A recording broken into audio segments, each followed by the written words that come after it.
Hello दोस्तों, आप सबका स्वागत है आपके अपने चैनल जीके बैंक में। वीडियो शुरू होने से पहले चैनल को लाइक, शेयर और सब्सक्राइब करना बिल्कुल न भूलें। साथ में बेल आइकन पर भी प्रेस करें ताकि आने वाली वीडियो की नोटिफिकेशन आपको मिलती रहे। अपने आज की इस वीडियो में हम विश्वविद्यालय शिक्षा आयोग के बारे में चर्चा करेंगे। इसको राधा कृष्णन आयोग के नाम से भी जाना जाता है। कारण ये है कि इस आयोग के जो अध्यक्ष थे वो थे डॉक्टर सर्वपल्ली राधाकृष्णन जी। इस आयोग की स्थापना 4 नवंबर 1948 में की गई थी। अब विश्वविद्यालय शिक्षा आयोग, जैसा कि नाम से प्रतीत होता है कि इस आयोग का उद्देश्य क्या होगा। इस आयोग का उद्देश्य था भारतीय विश्वविद्यालय शिक्षा पर रिपोर्ट प्रस्तुत करना और उन सुधारों और विस्तारों के विषय में सुझाव देना जो देश की वर्तमान तथा भावी आवश्यकताओं के लिए उचित हो।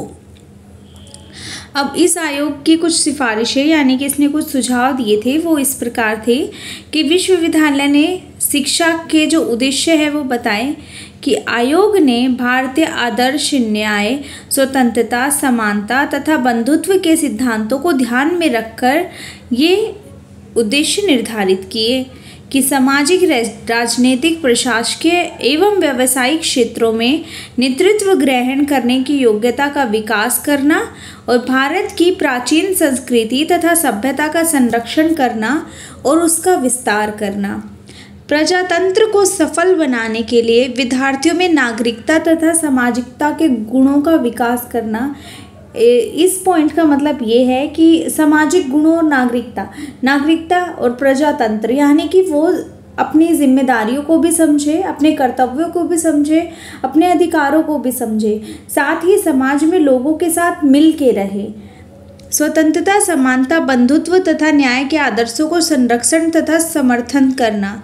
वही बात आ गई, स्वतंत्रता, समानता, बंधुत्व, इस सबको एक समान समझे और स्वतंत्रता की भावना उसके अंदर हो और भाईचारे की भावना उसके अंदर हो और न्याय के आदर्शों का संरक्षण तथा समर्थन करे। जीवन तथा ज्ञान की विभिन्न शाखाओं में समन्वय स्थापित करना कि जो भी वो ज्ञान अर्जित करें वो उनके दैनिक जीवन से कनेक्टेड हो। कुल मिला के भारत के प्राचीन आदर्श वसुधैव कुटुम्बकम के अनुसार विद्यार्थी में विश्व बंधुत्व की भावना का विकास करना। जैसे कि हमारी संस्कृति है वसुधैव कुटुम्बकम, जिसका अर्थ है कि हम मेहमानों को भी हम क्या करते हैं, देव का दर्जा देते हैं। तो यही है कि बंधुत्व की भावना, भाईचारे का विकास करना बेसिकली। अब शिक्षक वर्ग के बारे में भी उन्होंने कुछ सुझाव दिए। वो क्या कि आयोग ने शिक्षकों के महत्व पर बल देते हुए कहा कि शिक्षा के क्षेत्र में शिक्षकों का महत्वपूर्ण स्थान है। शिक्षा व्यवस्था की सफलता उनकी शैक्षिक योग्यता और चारित्रिक श्रेष्ठता पर निर्भर करती है। आयोग ने अनुभव किया कि शिक्षकों की वर्तमान स्थिति कुछ ज़्यादा अच्छी नहीं है। शिक्षकों की इस स्थिति के कारण शिक्षा का स्तर गिरता जा रहा है। इन कमियों को दूर करने के लिए आयोग ने कुछ सुझाव दिए जो इस प्रकार है कि शिक्षकों को अच्छा वेतन दिया जाए, जिसे आयोग ने श्रेणीवार बांटने की सिफारिश की, अर्थात कि कौन सा अध्यापक किस श्रेणी पर है उसके अकॉर्डिंग उसको सैलरी दी जाए। शिक्षकों की पदोन्नति योग्यता के आधार पर हो कि वो कितनी योग्यता रखते, कितने अच्छे से बच्चों को पढ़ाते हैं, इसके अकॉर्डिंग उनको प्रमोशन दिया जाना चाहिए, ना कि उनके समय के अनुसार। शिक्षकों की भविष्य निधि की उत्तम व्यवस्था भविष्य में, ताकि वो आराम से जीवन व्यतीत करें। शिक्षकों के निवास की व्यवस्था, ताकि शिक्षकों को ज़्यादा प्रॉब्लम ना हो और वो ज़्यादा से ज़्यादा ध्यान बच्चों की पढ़ाई की तरफ दें। शिक्षकों की सेवानिवृत्ति की आयु 60 वर्ष और स्वास्थ्य उत्तम होने पर 64 वर्ष की आयु तक कार्य करने का अवसर। तो यही है, क्योंकि सबका मानना यही होता है शिक्षक की जो एक्सपीरियंस है वो जितना ज़्यादा बढ़ता है वो बच्चों को उतना ज़्यादा अच्छे से समझा पाते हैं, बता पाते हैं, क्योंकि उन्हें पता चल जाता है ज़्यादा एक्सपीरियंस से कि बच्चा किस किस तरीके से अच्छे से समझेगा। अध्यापन स्तर।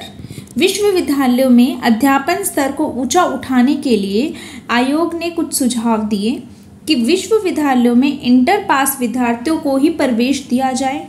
अच्छे स्तर के इंटरमीडिएट कॉलेज खोले जाएं जिनमें योग्य और कुशल अध्यापक नियुक्त किए जाएं।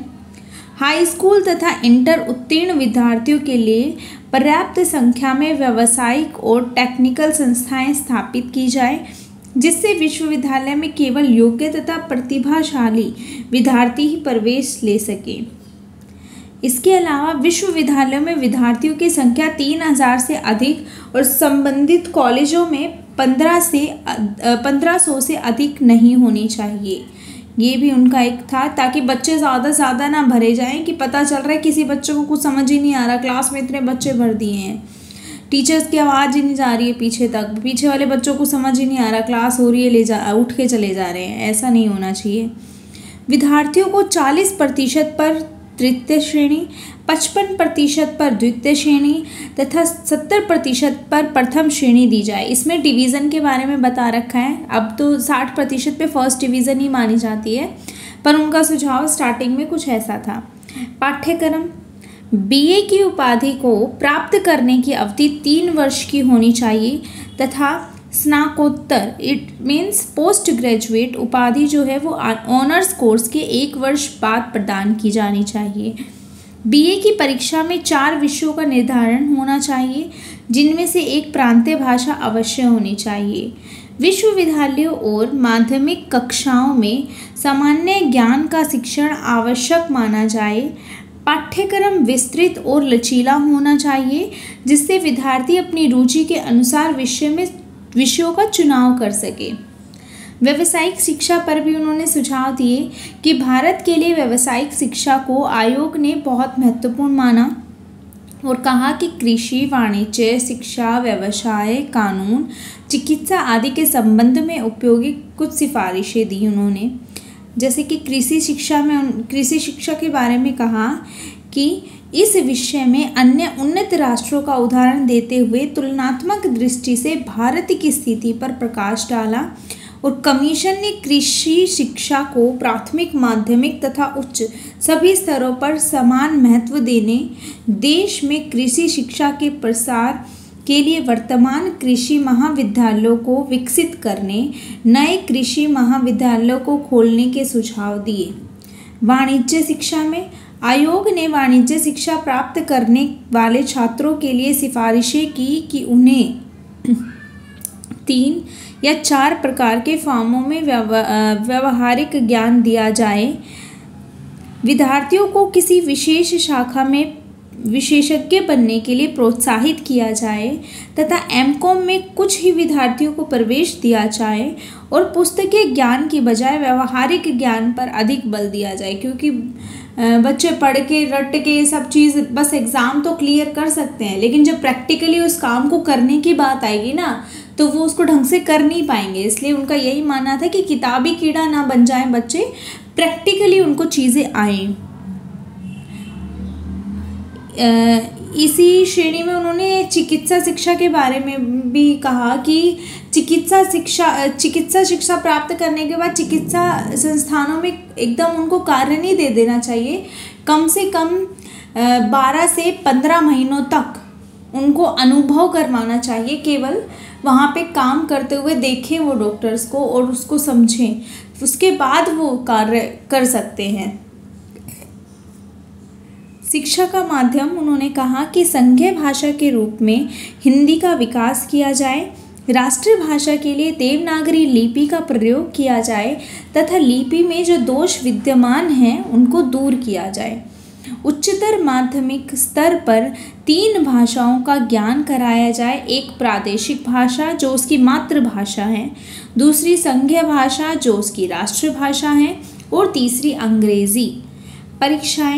परीक्षाओं के सुधार के लिए आयोग ने सुझाव दिया कि वस्तुनिष्ठ तथा निबंधात्मक परीक्षाओं का मिला जुला स्वरूप होना चाहिए और कक्षा कार्य के लिए 1/3 अंक सुनिश्चित रखे जाने चाहिए, ताकि कक्षा में जो कार्य हो रहा है बच्चे उसको भी चाहे मार्क्स प्राप्त करने के लिए ही सही पर करें।